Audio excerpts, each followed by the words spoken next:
ठीक है। तो स्पोर फॉर्मेशन में हम देखेंगे कि नाम से जाहिर है क्या चीज बनती है, स्पोर फॉर्मेशन होती है। क्या होती है बेटे, स्पोर्स बनेंगे।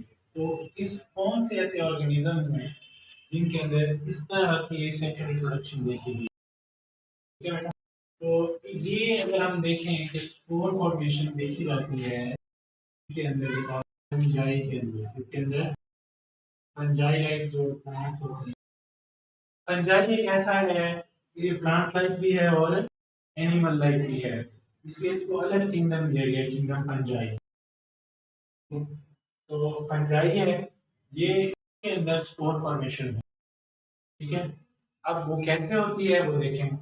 ये एक फंजाई है बेटा, अगर ये अगर उसकी एक बॉडी है फर्ज कर लो, तो बॉडी के ऊपर ग्रो करती है, इसको हम कहते हैं स्पोरेंजिया। क्या कहते हैं हम, स्पोरेंजिया। क्या कहते हैं इसको, स्पोरेंजिया। ये चीज ग्रो करती है इनकी बॉडी के ऊपर, स्पोरेंजिया। ये प्लूरल फॉर्म है और सिंगुलर के लिए स्पोरेंजियम कहते हैं। वो सिंगुलर स्पोरेंजियम और प्लूरल फॉर्म स्पोरेंजियम।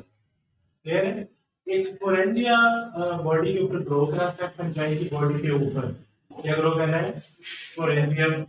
अब इस स्पोरेंजियम के अंदर क्या है बेटा, ये जो स्पोरेंजियम है ना, इसकी एक इनर वॉल होती है। क्या होती है इसकी, एक इनर वॉल।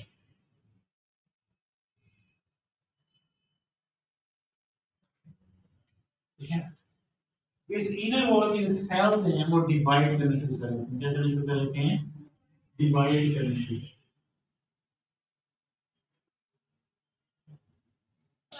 डिवाइड करना शुरू कर देते हैं। अब क्या होता है कि ये जब डिवाइड करते हैं तो इनकी जो बॉडी है बेटा, ये स्पोरेंजिया, ये पूरा क्या कहलाता है हमारा, स्पोरेंजिया। इसके गिर्द एक कवरिंग आ जाती है, इसके गिर्द क्या आ जाती है, एक कवरिंग, प्रोटेक्टिव लेयर आ जाती है, प्रोटेक्टिव लेयर। इसको कल भी हमने पढ़ा, इसको हम कहते हैं सिस्ट। तो क्या नाम होता है, सिस्ट। और ये कब प्रोड्यूस होती है, कि जब अनफेवरेबल कंडीशंस हो, ठीक है, या प्रोटेक्शन के लिए होती है। किस चीज के लिए होती है, प्रोटेक्शन करने के लिए होती है, तो ये प्रेजेंट होती है। अब सिस्ट का दो तरह का रोल है। एक रोल ये है कि अगर अनफेवरेबल कंडीशंस आ जाए तो सिस्ट आ जाती है ऊपर, कि उस स्पोरेंजियम को प्रोटेक्ट करने के लिए, किसके लिए, प्रोटेक्ट करने के लिए उस इन्वायरमेंट से, किससे, उस इन्वायरमेंट से प्रोटेक्ट करने के लिए क्या रहती है, सिस्ट आ जाती है। हाँ, अगर फर्ज करो फेवरेबल इन्वायरमेंट नहीं है तो ये उसके ऊपर रहेगी। जब फेवरेबल इन्वायरमेंट का फिर वेट करेगी कि जब फेवरेबल इन्वायरमेंट आएगा तब ये डिवाइड होना शुरू हो जाएगा, ये फट जाएगा और स्पोर्स बाहर निकलेंगे। एक तो ये कंडीशन है। अगर ऐसा हो कि फेवरेबल कंडीशंस हो तब भी ये इसके ऊपर प्रोड्यूस होती है, just for the sake of protection, just protection के लिए, ठीक है। जब ये कंडीशन होती कब है, ये स्पोरेंजिया बनता कब है फंजाई के अंदर बेटा, जब फंजाई किस एज को पहुंचते हैं, अपनी रिप्रोडक्टिव एज को पहुंचते हैं। किस एज को पहुंचते हैं, रिप्रोडक्टिव एज में जब आते हैं अपनी, तब ये स्पोरेंजियम इसके ऊपर बनना स्टार्ट हो जाते हैं, ठीक है, इसकी बॉडी के ऊपर। अब सिस्ट का मैंने दो रोल बताया, एक क्या है कि अनफेवरेबल कंडीशंस के लिए भी हो सकता है ये, या फिर जस्ट सेक ऑफ प्रोटेक्शन के लिए। अच्छा, अगर फर्ज करो अनफेवरेबल कंडीशंस होंगी तो ये रहेगा तब तक जब तक फेवरेबल कंडीशंस रिटर्न नहीं हो, वापस नहीं आ जाती, तब तक ये वेट करेगा। या फिर सारी अगर फेवरेबल कंडीशन है तो प्रोटेक्शन के लिए आ जाता है, उसके बाद ये क्या होगा, टूटेगा, टूट के ये रप्चर होगा, रप्चर होके जो स्पोर्स है बेटा ये क्या हो जाएंगे, बाहर आ जाएंगे। स्पोर्स क्या हो जाएंगे, बाहर आ जाएंगे। बेसिकली ये क्या थे, जो छोटे छोटे सेल्स डिवाइड किए थे ये स्पोर्स थे। ये क्या थे बेटा, स्पोर्स थे ये।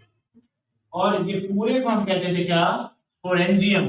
स्पोरेंजियम के अंदर क्या आता था, सिस्ट भी आता था, वॉल्स भी आती थी और स्पोर्स भी आते थे। क्लियर है। अब ये स्पोर्स बाहर आ गए, क्लियर है। अब हर स्पोर एक न्यू फंजाई बनाएगा, हर स्पोर एक न्यू फंजाई बना देगा। क्लियर होगी बात? इस तरीके से ये स्पोर फॉर्मेशन होती है। और फंजाई भी कौन सी बेटा? राइजोपस। कौन सी? राइजोपस। ये मल्टी सेलुलर होती है। क्या होती है ये? मल्टी सेलुलर होती है राइजोपस। क्लियर होगी बात यहाँ तक? क्लियर है?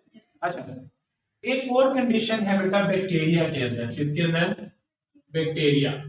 ये बैक्टीरिया भी आपका माइटोटिकली डिवाइड करता है, स्पोर फॉर्मेशन दिखाता है वो भी। आपने बैक्टीरिया का पढ़ा है कि वो क्या शो करता है? बैक्टीरिया शो क्या कर रहा होता है हमें?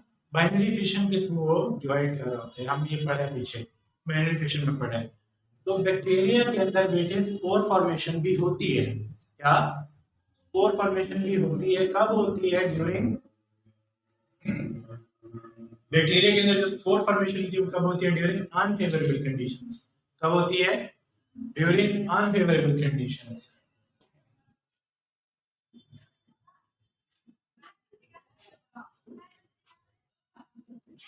देखो वो होती किस तरीके से है? फर्स्ट तो ये एक बैक्टीरिया है। ये क्या है? एक बैक्टीरिया।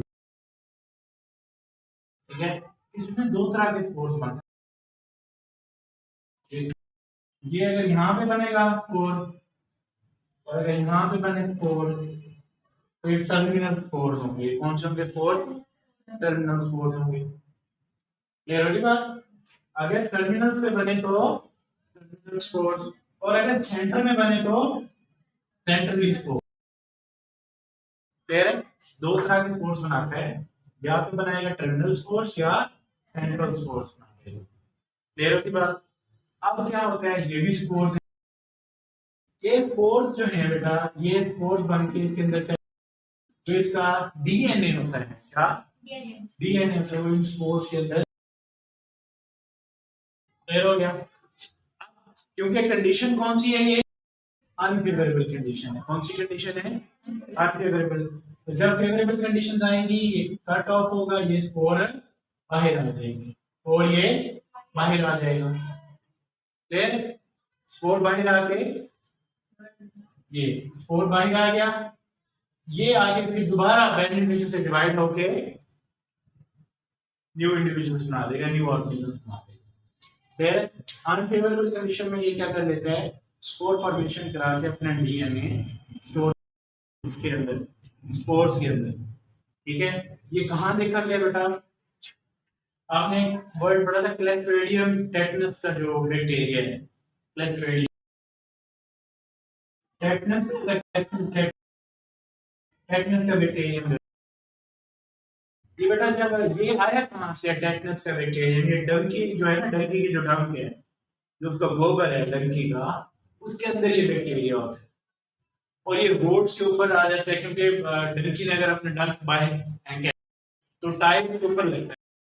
यहाँ पे टाइल्स के ऊपर, और टाइल्स पर रोड पे चढ़, अब कहीं पे कोई नहीं हम कह सकते कि कहाँ पे ये बैक्टीरिया प्रेजेंट हो, तो वहां पे ये बैक्टीरिया क्या करता है? क्लैस्ट्रीडियम बैक्टीरिया ये, क्योंकि टेम्परेचर आपने देखा मुल्तान में कितना होगा, गर्मियों में वहां आपका टेम्परेचर देखते 45 to 50 डिग्री तक भी जा रहा होता है आपका टेम्परेचर, जो कि फील्ड में बहुत ज्यादा हो रहा होता है। तो उस कंडीशन में ये अपने अंदर स्पोर फॉर्मेशन करा लेते हैं, स्पोर फॉर्मेशन करा।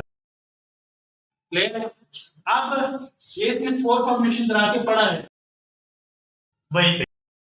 अब जैसे ही अगर आप अल्लाह ना करे आपका एक्सीडेंट हो, आपको अगर ये कोई भी इस तरह से होता है, अगर ये बैक्टीरिया वहां पे प्रेजेंट था तो वो वहां पे चला जाएगा। अब जब वो इधर आ गया, मेरी बॉडी के अंदर आ गया, उसको फेवरेबल कंडीशन मिलना शुरू हो जाएंगे, वाटर भी मिलना शुरू हो जाएगा, न्यूट्रिएंट्स भी मिलना शुरू हो जाएंगे, मॉइस्चर भी मिलेगा उसको, टेम्परेचर भी कम होगा डिस्कस उसकी। तो इस कंडीशन में ये स्पोर बाहर निकलेगा और डिवाइड करना शुरू करेगा और तादाद में बढ़ना शुरू हो जाएगा हमारी बॉडी। ठीक है, और फिर ये क्या करता है कि हमारे ब्लड के अंदर शामिल होके हमारे नर्वस सिस्टम को के ऊपर जाके अटैक करता है, ब्रेन के ऊपर जाके ये अटैक, और हमारी बॉडी ऐसे हो जाती है जैसे तीर कमान के जैसी होती है। तीर देखे तो कमान देखे, तीर का कमान ऐसे जो होता है, ऐसे कड़ा वाला अकड़ जाती है हमारी बॉडी, मसल स्टिफ हो जाते हैं, ठीक है। तो इसलिए हम क्या करते हैं कि जाके इसका इंजेक्शन लगा लेते हैं ताकि वो उसको किल कर, क्लियर है। तो ये वाला बैक्टीरियम क्लस्ट्रिडियम बैक्टीरियम जो है, ये वाला टेटनस बैक्टीरियम है, ये भी इसी तरीके से डिवाइड कर रहा होता है और ये रोड्स वगैरह तो प्रेजेंट होते हैं, एक्सीडेंट करवाते हैं, हम वो फिर टेटनस के इंजेक्शन लगाते हैं ताकि ये ग्रो ना करे पार्ट के अंदर, क्योंकि आज उसको फेवरेबल कंडीशंस मिलेंगी, फेवरेबल कंडीशंस मिलेंगी जो डिवाइड करेगा, रिप्रोड्यूस करेगा और अपने जैसे कई ऑर्गेनिज्म बना लेगा और हमारी बॉडी को नर्वस सिस्टम पे अटैक करेगा और हमारी बॉडी स्टिफ हो जाएगी, क्लियर है। तो इसको ये भी अपने अंदर स्पोर कंडीशन कराएगा, क्लियर होगी बात। इसमें एक और चीज है बेटा, एंडो और एक्सोस्पोर्स, क्या एंडोस्पोर्स और